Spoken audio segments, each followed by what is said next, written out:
आप सबको नमस्कार। नगर निगम के दिल्ली नगर निगम के एमसीडी के अभी चुनाव होने वाले थे 9 तारीख को। जो दिल्ली चुनाव आयोग है, स्टेट इलेक्शन कमीशन है दिल्ली का, उन्होंने सुबह सुबह एक प्रेस इनविटेशन भेजा कि आज शाम को 5 बजे चुनाव आयोग एमसीडी के चुनावों की तारीख का ऐलान करेगा, डेट्स ऐलान करेगा, किस तारीख को नॉमिनेशन होगा, किस तारीख को विड्रॉ किया जा सकता है, चुनाव किस तारीख को होंगे।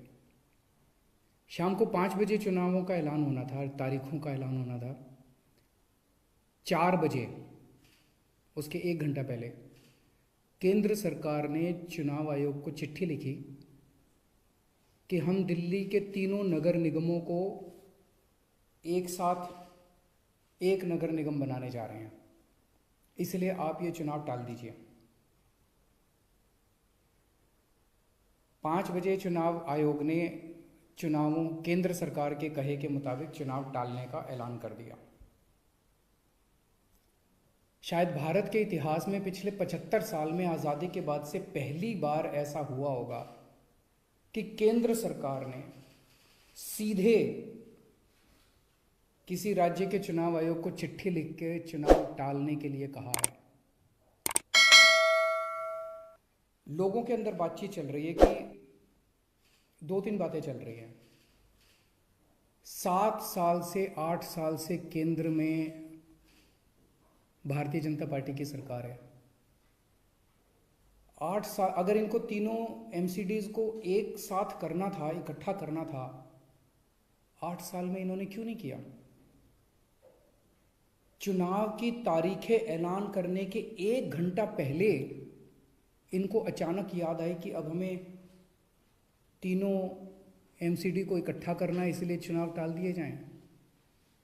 तो लोग कह रहे हैं कि एमसीडी को इकट्ठा करना, एक करना तो बहाना है, मकसद चुनाव टालने का था।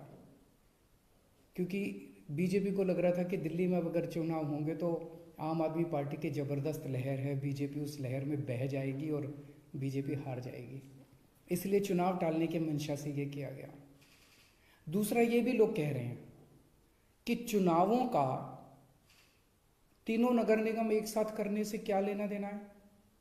आज 3 नगर निगम हैं दिल्ली में, 272 वार्ड हैं, कुछ इसमें कुछ इसमें कुछ इसमें। तो तीनों नगर निगम के काउंसलर अपने अलग अलग नगर निगम में बैठते हैं। चुनाव हो जाने दीजिए, अगर तीनों को इकट्ठा भी कर दोगे आप तो वो एक जगह बैठने लग जाएंगे। दोबारा चुनाव कराने की क्या जरूरत है? अभी चुनाव रोकने की क्या जरूरत है? चुनाव टालने की क्या जरूरत है? चुनाव करवाओ, नए काउंसलर आएंगे और नए काउंसलर जो भी आएंगे वो जब तक तीनों नगर निगम है तीनों में बैठ जाएंगे, एक नगर निगम होगा वो एक साथ आके बैठ जाएंगे।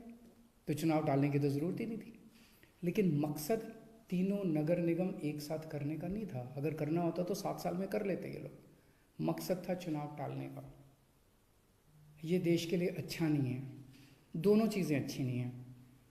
जो केंद्र सरकार ने चिट्ठी लिख के चुनाव टालने को कहा वो भी ठीक नहीं है, और चुनाव आयोग केंद्र सरकार के सामने झुक गया और चुनाव टाल दिए, ये भी अच्छा नहीं है जनतंत्र के लिए। मेरी हाथ जोड़ के प्रधानमंत्री जी से अपील है, प्रधानमंत्री जी,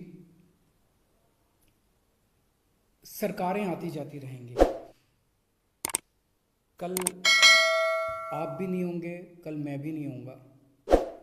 हम इम्पोर्टेंट नहीं हैं, लोग इम्पोर्टेंट नहीं हैं, पार्टियां इम्पोर्टेंट नहीं हैं, देश इम्पोर्टेंट है। अगर हम चुनाव आयोग को दबाव डाल के चुनाव कैंसिल कराते हैं, इससे चुनाव आयोग कमज़ोर होता है, और चुनाव आयोग कमज़ोर होता है, चुनाव कैंसिल होते हैं तो देश कमज़ोर होता है। हम सबको मिलकर देश की रक्षा करनी है। किसी भी हालत में हमें इंस्टीट्यूशंस को कमज़ोर नहीं होने देना। मेरी आपसे हाथ जोड़ के विनती है, चुनाव कैंसिल मत कराइए। अगर चुनाव कैंसिल होते हैं, ये जनतंत्र के लिए बहुत बड़ा खतरा है। आज ये कहा जा रहा है कि हम तीनों एमसीडी एक करना चाहते हैं, इसीलिए चुनाव टाल दीजिए।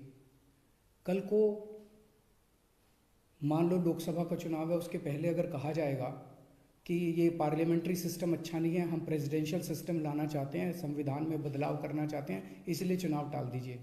तो क्या चुनाव टाले जाएंगे? मान लो कल को कोई स्टेट असेंबली का चुनाव है, ये कहा जाएगा कि हम 2 राज्यों को इकट्ठा करना चाहते हैं इसलिए चुनाव टाल दीजिए, तो क्या चुनाव टाल दिए जाएंगे? क्या जनतंत्र के अंदर चुनाव ऐसे टाले जा सकते हैं? ये बहुत बड़ा प्रश्न है।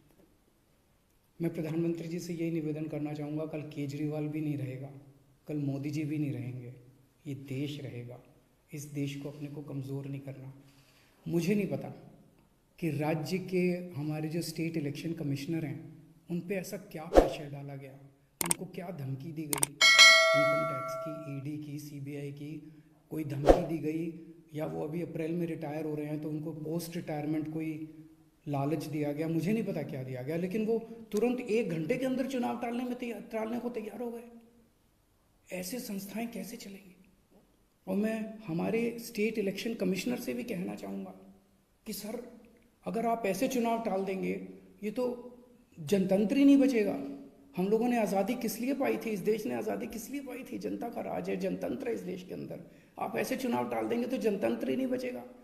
मुझे नहीं पता आपके ऊपर क्या प्रेशर डाला जा रहा है, मुझे नहीं पता आपको क्या धमकी दी जा रही है या क्या लालच दिया जा रहा है, लेकिन सर, जो भी आपको धमकी दी जा रही है, जो भी आपको लालच दिया जा रहा है, बाहर आके बता दीजिए देश को, सारी जनता को बता दीजिए।